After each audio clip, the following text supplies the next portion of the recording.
Hello and welcome to new and returning viewers. Today I'm wearing my motivating and mindful shirt, Dreams Don't Work Unless You Do. And we all need some ideas and suggestions for how to keep moving forward with that and keep ourselves in a high energy, positive, looking forward to the future place. Today, I'm taking a look at 21 Rituals to Change Your Life, a book I had talked about during my last live stream. During that time, I mentioned that I was going to be starting the 21 Rituals on Monday, which I did.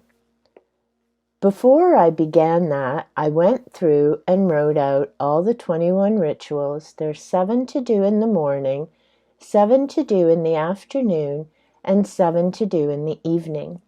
Although it sounds like quite a bit, it really doesn't turn out to be that much. The majority of them only take a few seconds to a few minutes, and they're very easy to incorporate into your everyday life. 21 Rituals is written by Teresa Chung. I hope I've said that right. And to give you a little information about her, Teresa Chung was born into a family of psychics and spiritualists.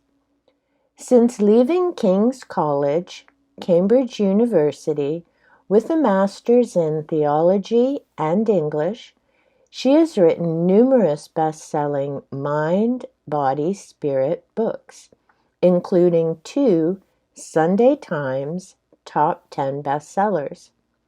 Her books and encyclopedias have been translated into over 25 languages and become international bestsellers.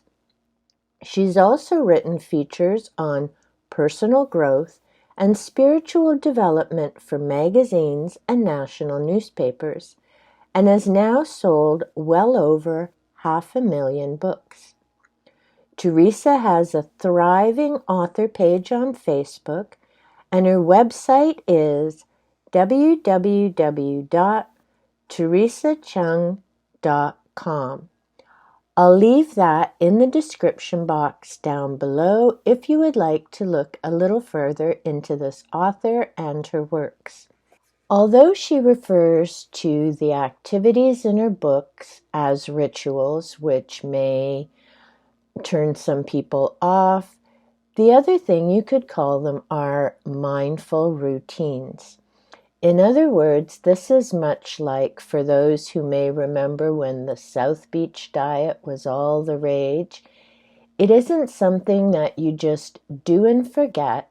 It's something that you incorporate into your life for the rest of your life if you find that these different things make a difference for you. Much like the South Beach diet wasn't a diet with a time limit. It was about mindful eating, being aware of what you're eating, and making healthy choices. 21 Rituals is about honoring yourself and taking care of yourself. It is especially important because if you're in a life situation where you're caring for others or there are a number of other things going on, priority number 1 has to be you. If you're running on an empty tank, you're overstressed, you're rushing here, there, everywhere, and not recharging your own batteries, then you're not really being there for other people because you're always feeling like you're running behind, you're exhausted, and you end up doing things not because you want to, but because you have either a sense of guilt or you feel you have to, and then that cycle just goes over and over. So it is crucial to take care of yourself first so that you're in a positive, energetic, upbeat place, meaning that you can give more of yourself with joy and because you want to. And I hope that does make sense to people. The golden key, according to this author, is that Daily action is what makes those positive changes in your life. It's also why I decided to wear this particular shirt to make this video, because it's great to have dreams and ideas and goals, but to make that a reality, whether we're using a career and confidence board as I have, whether we're using affirmations, this next step is action. We need to first come up with the idea, then start taking those baby steps to make that a reality. And it's important to remember they can be baby steps. As we work towards our goals, they're not going to happen necessarily the next day, the next month, or even the next year, depending on what your goal is. So it's important to stay focused on what the long-term goal is and continue moving forward, making those positive changes, taking those little steps until we reach that goal. In the beginning, as the author is describing the importance of rituals and the benefits that they make and how our thoughts manifest our reality, she makes mention of the book The Secret by Rhonda Byrne. It is a book that I read a number of years ago, and I do suggest, if you haven't given it a try, to check that out.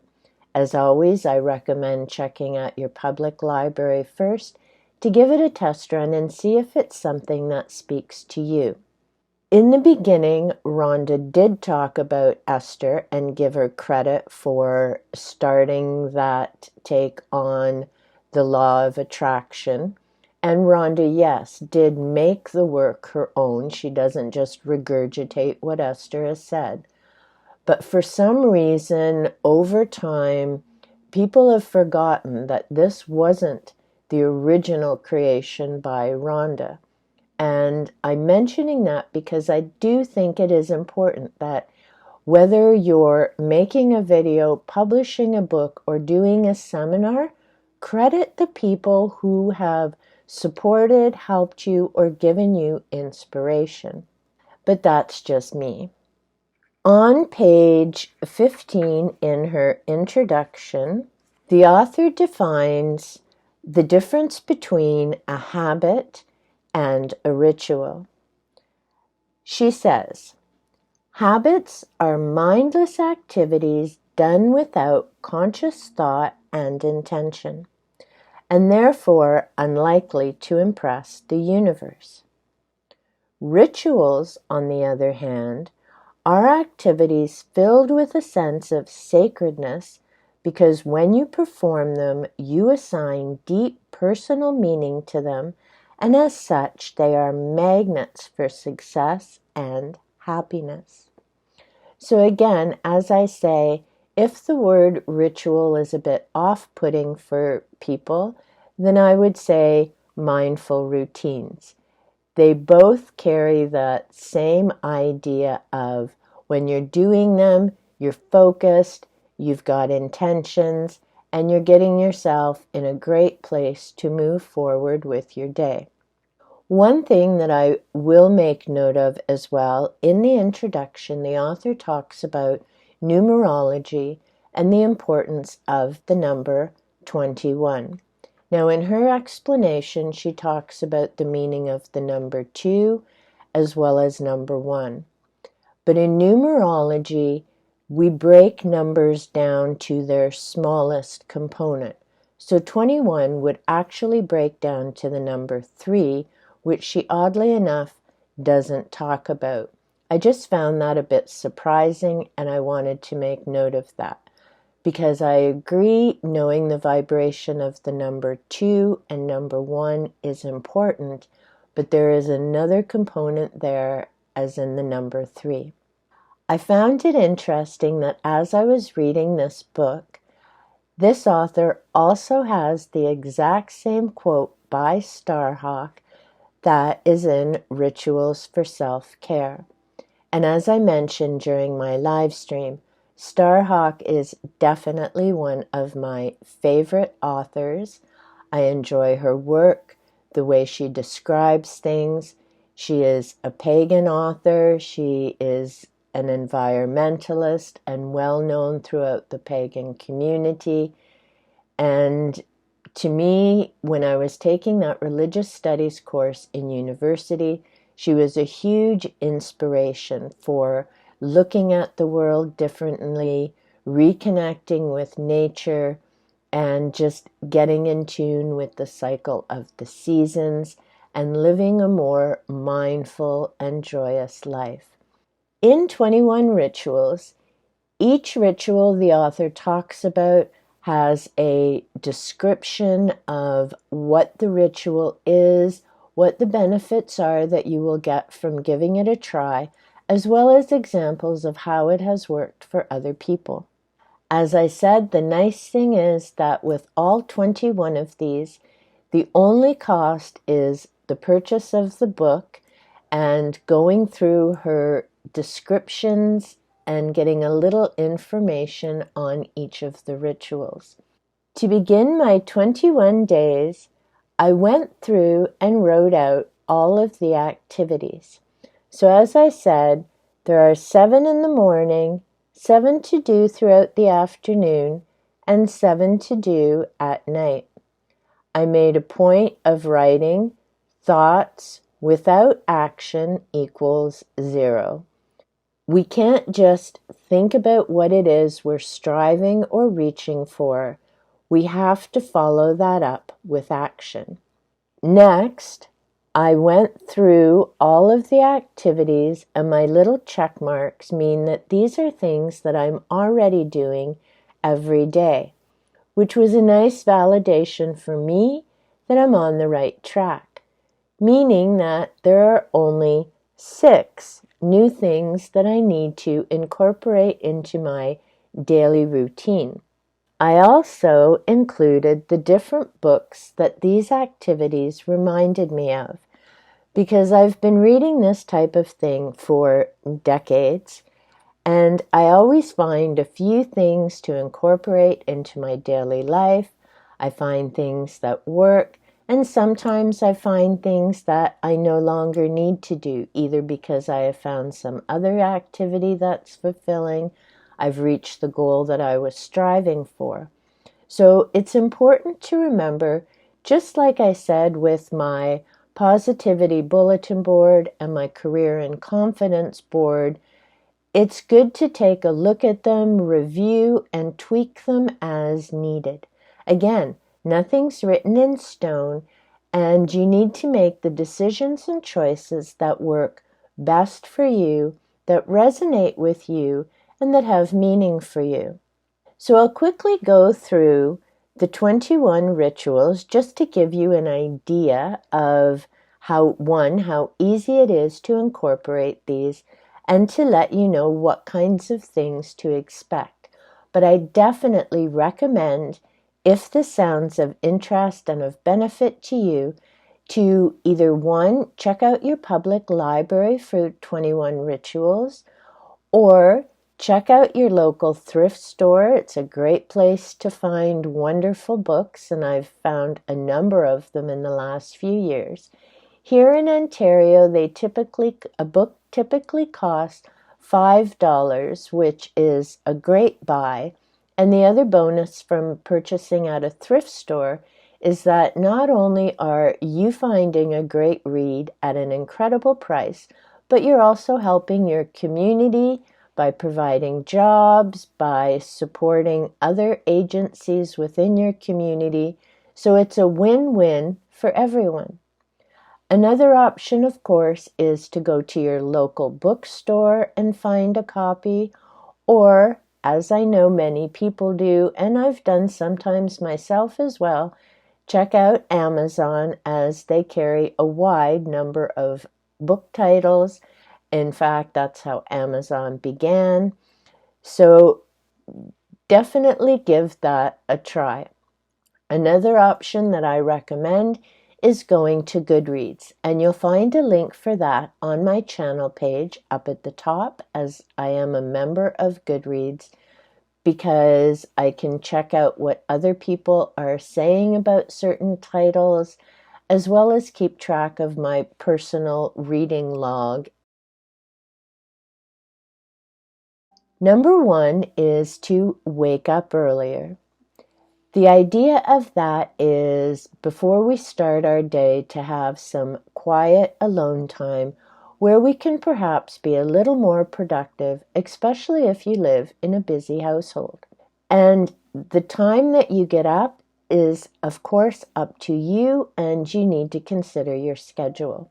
So it may be getting up 15 minutes earlier, it may be getting up an hour earlier. You have to decide what's going to work best for you and give you that little snippet of time in the morning to just enjoy being quiet, maybe making your plans for the day, that type of thing. Number 2, and for me this isn't a problem because I don't have a cell phone in my bedroom, but a number of people do, first thing they get up, reach over for that phone and see what messages and whatnot is on their phone. So ritual number 2 is before you reach for that phone, give yourself a good stretch. For me, that's something I already do, partly because of my physical issues. So I make sure I give my arms a nice stretch, give those fingers a wiggle, give your legs a good stretch and wiggle your toes, move around a bit, and then get out of bed and, if you so need to, check your phone after you've done your stretch. Number 3, and this is something that I have done for years, and it's interesting because some of the people I know, it totally creeps them out, and yet here it is in a book suggested as a ritual. So her idea is asking yourself one simple question first thing in the morning: if this was my last day on earth, how would I want to spend it? Personally, I ask that question when I'm faced with making a decision that may not be particularly easy, and I ask, if this was the last thing that I was to do in this life, how happy would I be when I'm up there doing my life review that this is how I chose to spend my last few minutes? And if the answer turns out to be, I would not be happy, that was not the situation I wanted to be in, then I turn down the invitation or the request. Yes, I've offended some people doing that, and that's okay. Because at the end of the day, when I do my life review of the choices that I've made, those people who were offended are not going to be standing with me. My guardian angel will be, but they will not.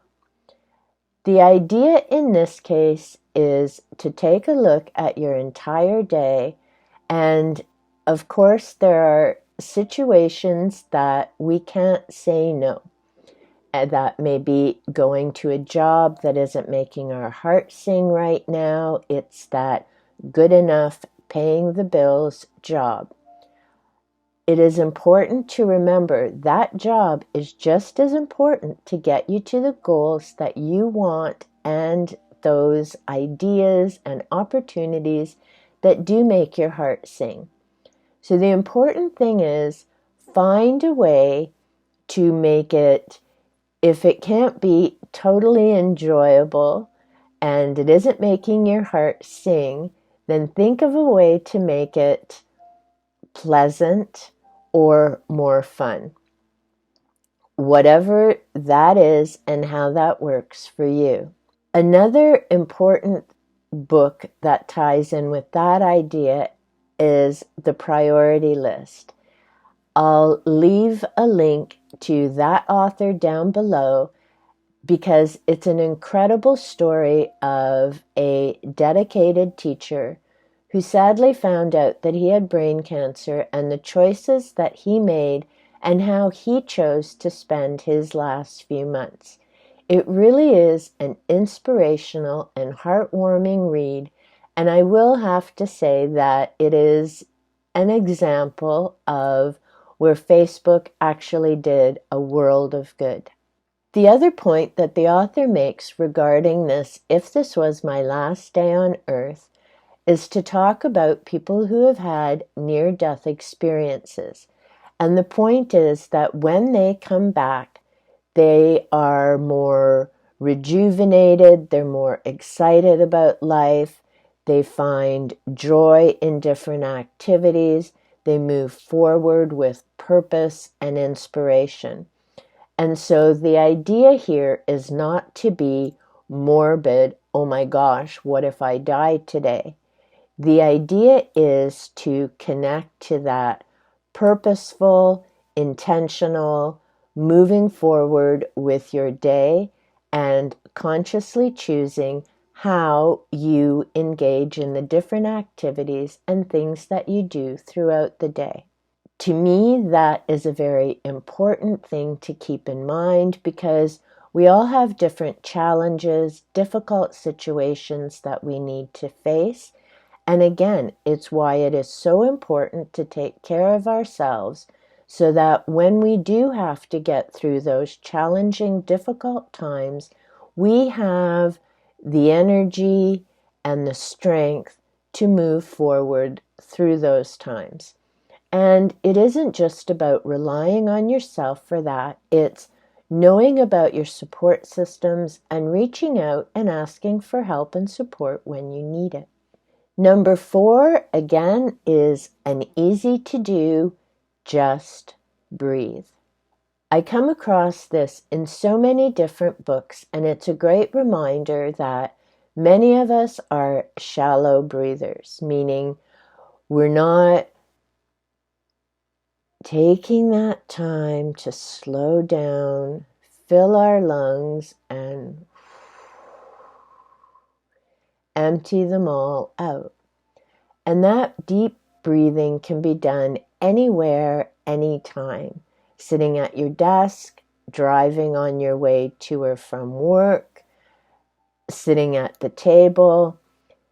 The key is that at some point during the morning or the day, you stop and take several deep breaths. And again, so you're wanting to breathe from your diaphragm, filling your lungs up fully. You breathe in through your nose and slowly out the mouth. During that, you can also visualize or imagine all that wonderful oxygen coming into your body, filling up your lungs. Pay attention to your tummy moving out. And as you're exhaling, visualize toxins, negativity leaving your system. So it's a whole process in terms of you're breathing in and out, but you're also cleansing and rejuvenating your body. Number 5, and I actually tried this just before I started taping today, smiling at yourself in the mirror. And this is a big one that I've also read from Louise Hay as well as other authors. So whether you're brushing your teeth, doing your morning routine is kind of the easiest time to remember to do this. Just take a few seconds to look in the mirror and really look at yourself. Appreciate the beautiful color of your eyes, the shape of your face, the shape of your nose, maybe the color of your hair. Anything that you can notice, and then just smile at yourself. Another thing you can do is tell yourself, you appreciate who you are here and now. You love yourself. And make a point of doing that every single day. And you don't just have to do it once. We all go past places where there's mirrors or windows when you can see yourself. Give yourself a little wink if you notice your reflection, or smile at yourself. You will be truly surprised at how much of a perk that is, and just get you feeling better about yourself and more positive about whatever it is you're moving towards.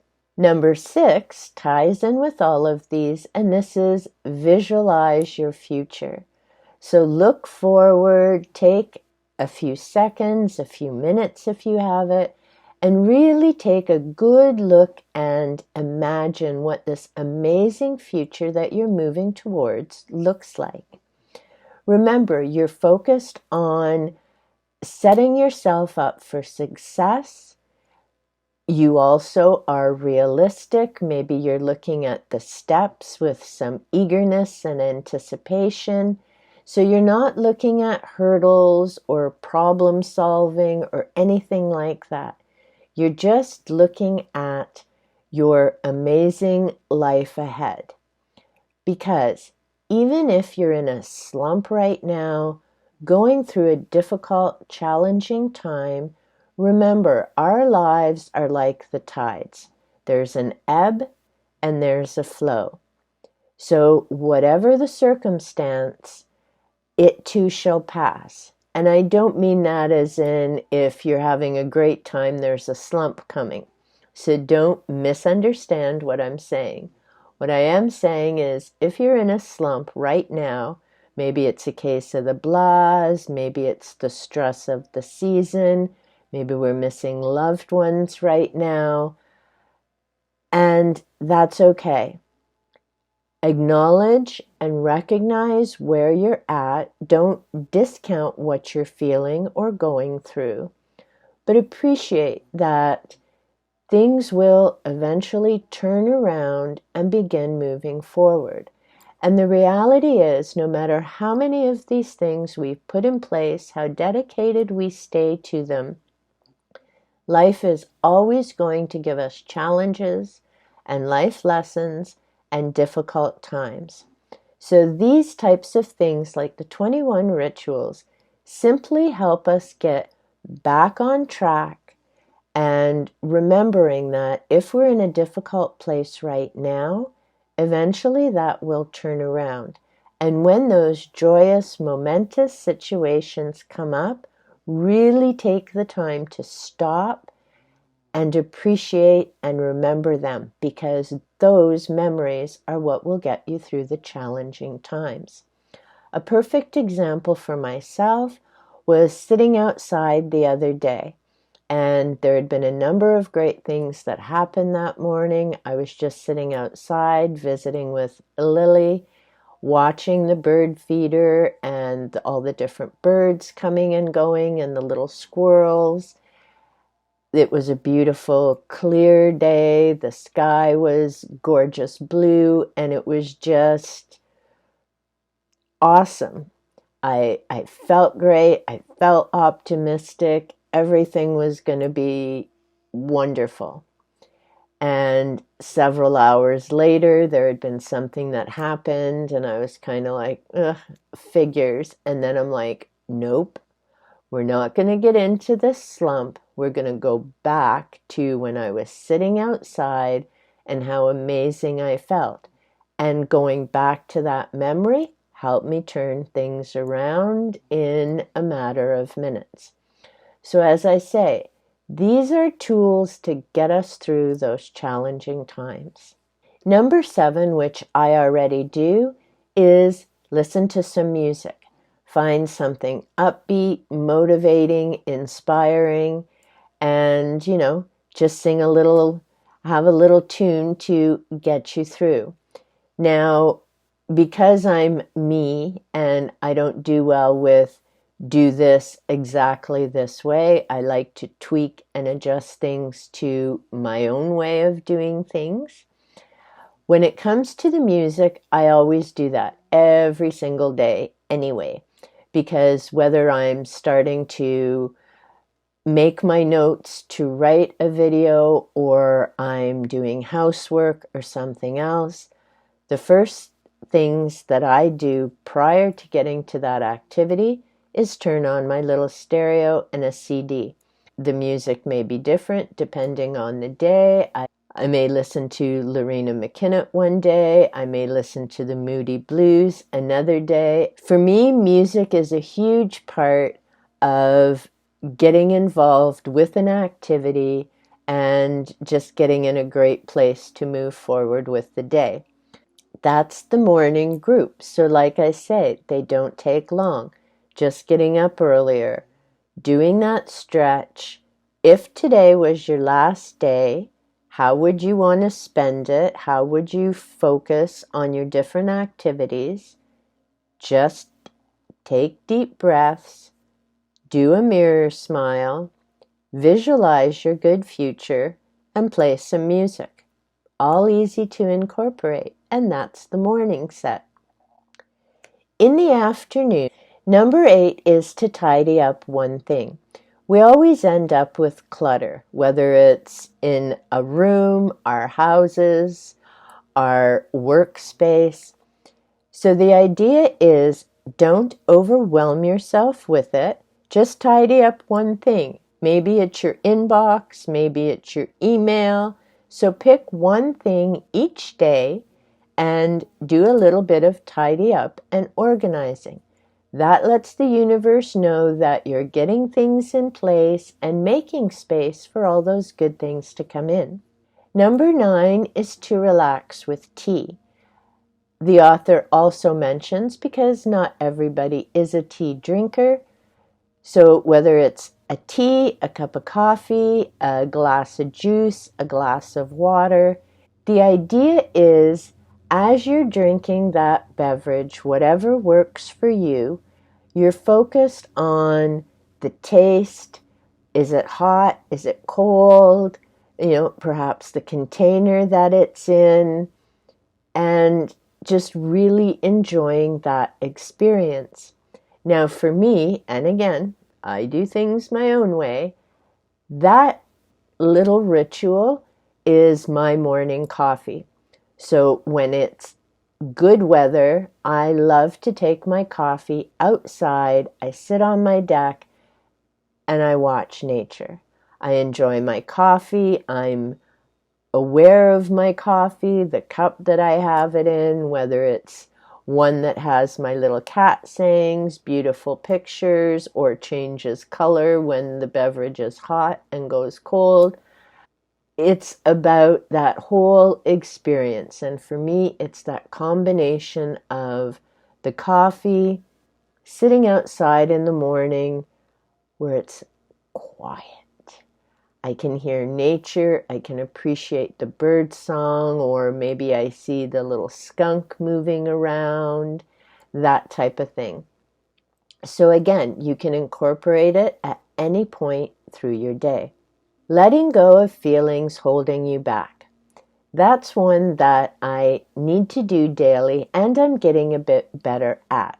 So whether that's fear and anxiety about either making a video or something that's coming up during the day, maybe it's a lack of confidence. We all have different things that stop us sometimes from moving forward or doing the things that we'd like to do or attaining some goals. So it's that focus on not just being aware of it. So for those who, like myself, have anxiety, it's that remembering to stop, breathe, and talking yourself through that it's okay, things are going to be fine, and then just letting it go. And you may have to do that more than once a day, and that's okay. Again, this isn't about putting yourself down. It's about setting yourself up for success. And in order to be successful, we have to deal with what's getting in our way, look at it openly, honestly, and find a way to move past it. Number 11 is to say a prayer. Now, another way of doing that is to set your intention. And up on my board, if you've seen my bulletin board video, energy follows intention. So throughout the day, you're mindfully focused on? Is your intention to spread light in the world, spread positive messages, share information that's important with others, be an active and effective team member? Whatever it is that's coming up in your day, mindfully set your intention for that activity. That particular ritual also reminded me of the book, The Magic of Believing, which I've done a video on before. And again, it's that mindset of, I can do this, I've got this, I have my dreams, I also need to take action to make those a reality. Light someone up is number 12, and number 13 is listen to someone. Both of those reminded me of the fish philosophy. If you're aware of fish philosophy and the men that work at the fish market in Seattle, both of those will make sense to you, and they put them in different words, as in be there and make their day. So again, these are things that I've already incorporated into my life, and there are so many different ways that we can do it. Another way of saying one of them is a random act of kindness. So whether you pay for someone's coffee who's in line behind you, maybe you send an email to someone that you know is feeling down, or you send them a text or make a phone call. It doesn't have to be big, huge things to make someone's day. It could be as simple as sharing a smile with someone as you're walking along either the street or through a mall or in a store, because you don't know what other people are going through, and maybe that smile is something that they needed to make themselves feel better. So doing those wonderful things for other people, as in lighting them up. And of course, when you're communicating with someone, really focus on what that person is telling you. Don't get caught up in what you want to say when they're done talking. Really listen to what that person is telling you and sharing with you. And that also makes the world of difference, and it helps them communicate. Because if you've ever read any of the Celestine prophecy books, you're aware that when we focus on a speaker, we're sending them our attention, our energy, and that in turn helps them be able to communicate and feel safe and confident. So being mindful of the energy that you're sending to other people and your focus. Number 14 is be in the now. If you've ever read Eckhart Tolle, you're well aware of the power of now and how he describes it. So be in the moment. In other words, when I'm with Zena, and if she's stretched out on me while I'm reading, although I may have a book in my hand and I'm focused on what I'm reading, I also stop every few minutes and just give her some of my 100% attention. I focus on, that she's cuddled up there and purring or sleeping and snoring, whatever it is that she's doing. If you're making a meal for yourself or a family or friends coming over, really focus on that activity. Think about the smells, think about the time that, you're going to be together, and infuse the food with all that positive energy and the joy of being able to prepare that meal. So again, it doesn't take a lot of time to do any of these activities. What it does take is consciously making the effort to do them throughout your day.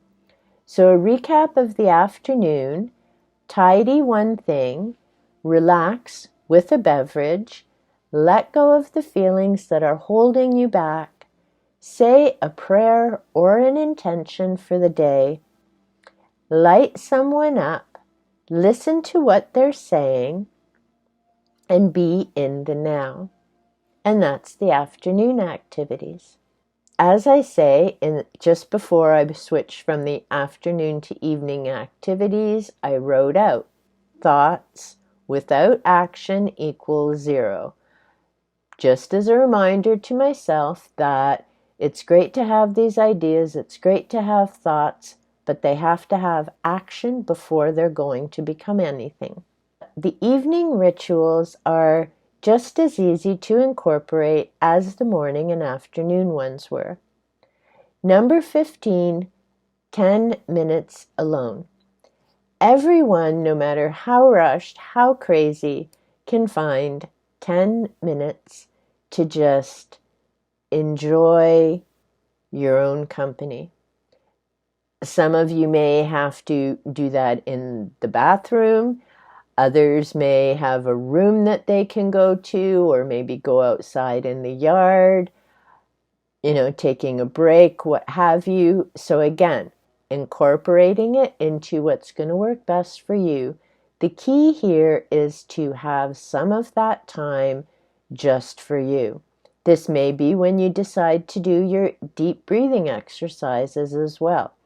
Maybe that drive to and from work when, if you're not in a carpool, you're on your own. 10 minutes to appreciate and recharge yourself.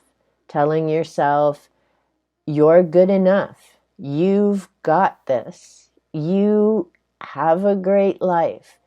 Yes, there are challenges, but you can handle them. So spending those 10 minutes to really pump yourself up and feel great about who and where you are. And that doesn't mean that everything's perfect or that you may not have some things that you need to work on. It's about building up that self-esteem and self-confidence so you have that momentum that you can face and work on whatever it is that needs to be tweaked, enhanced, or improved. But where you are right now is exactly where you need to be and who you need to be. So take an honest and loving assessment of yourself and enjoy those 10 minutes. Number 16 is about saying grace when you eat. And again, this is something I do differently, and I do it all through the day. When I'm eating, regardless of the meal, so maybe I'm having yogurt in the morning, something else at lunch and dinner, before I eat, I go through all the ingredients on my plate, whether that's plant, animal, mineral like salt. I go through everything.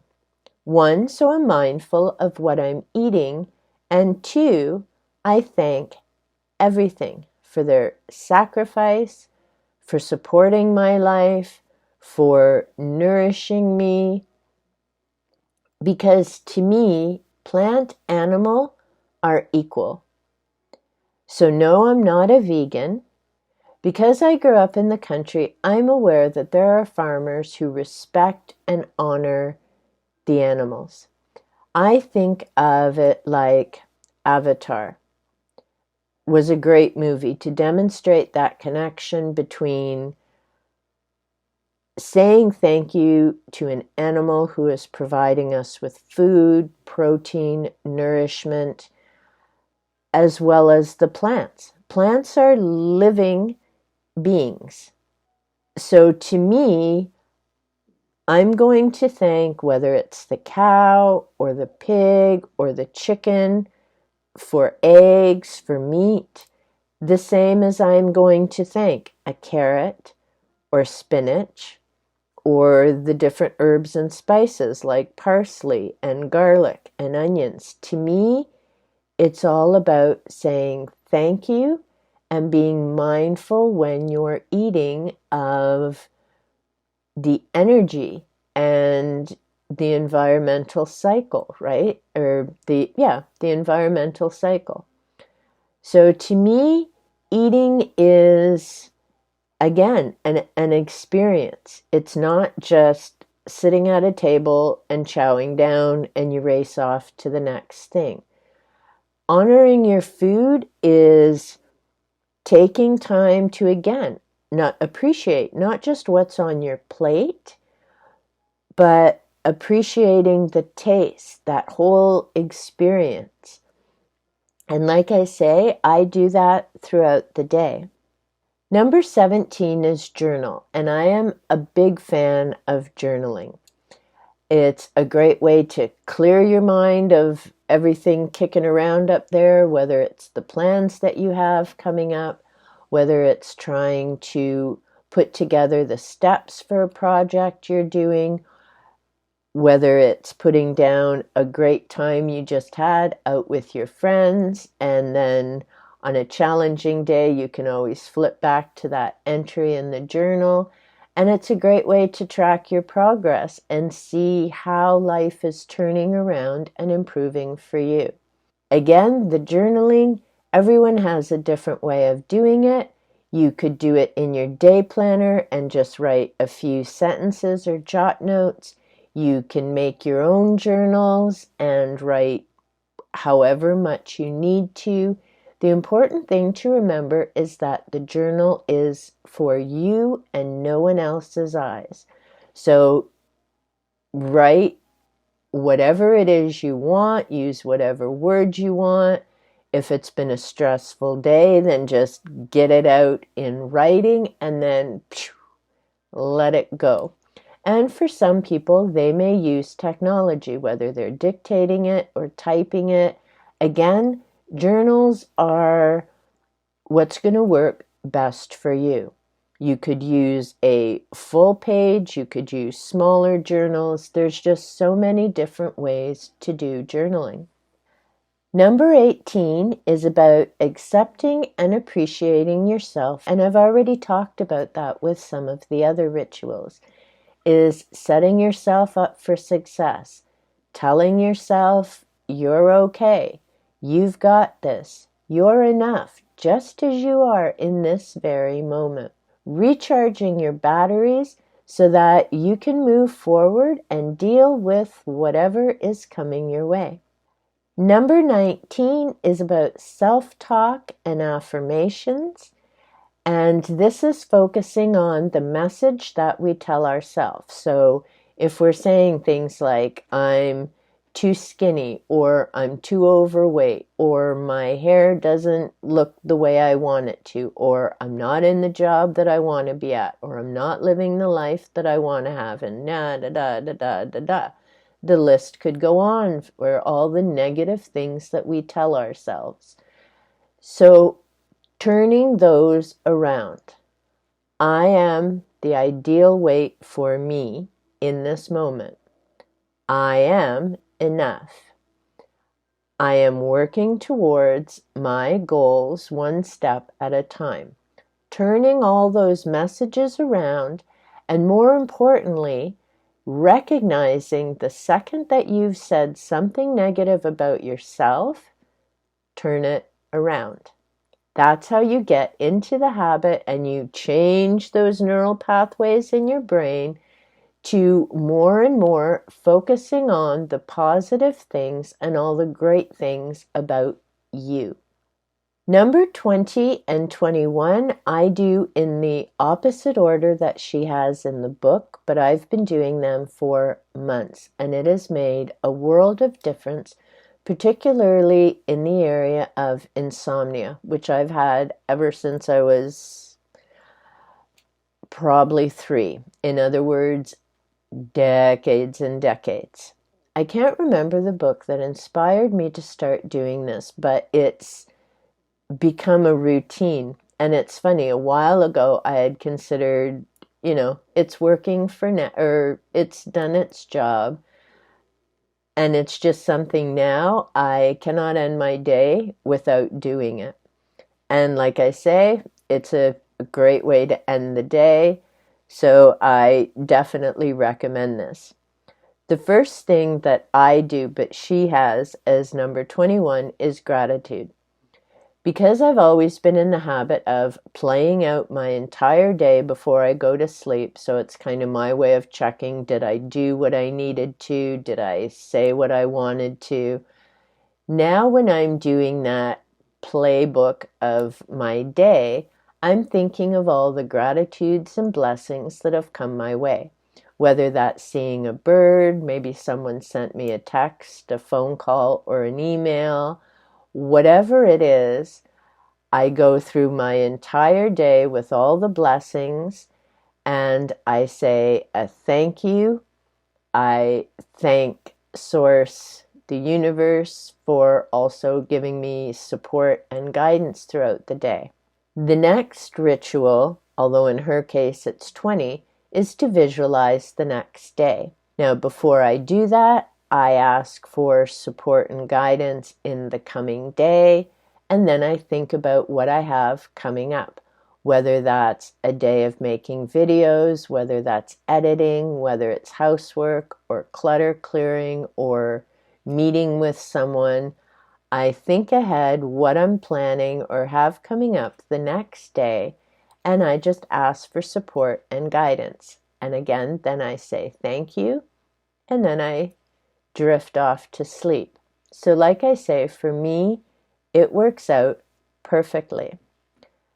Again, easy to do and find the time. So the evening is 10 minutes alone, saying grace when you eat, journaling, accept and appreciate yourself, self-talk, be sure that you're being positive and setting yourself up for success, visualizing your day ahead, and ending the day with gratitude. The author recommends doing this for 21 days, and if you miss one, go back to day 1. Personally, no. I just believe in incorporating them and building them in one by one, or however you feel is going to work best for you. As I said, when I went through the list, I already do 15 out of the 21. So now it's a matter of incorporating those other 6, doing my journaling to make sure that I'm doing them, and moving forward from there. I highly recommend giving this a try, however you decide to do it, the way the author describes of doing all 21 for 21 days in a row, whether you decide to do it as I do and just start incorporating a few here and there and giving them a test run and see how they work. I'm a firm believer in do what resonates for you and what's going to work best for you, keeping in mind that you're setting yourself up for success, not frustration.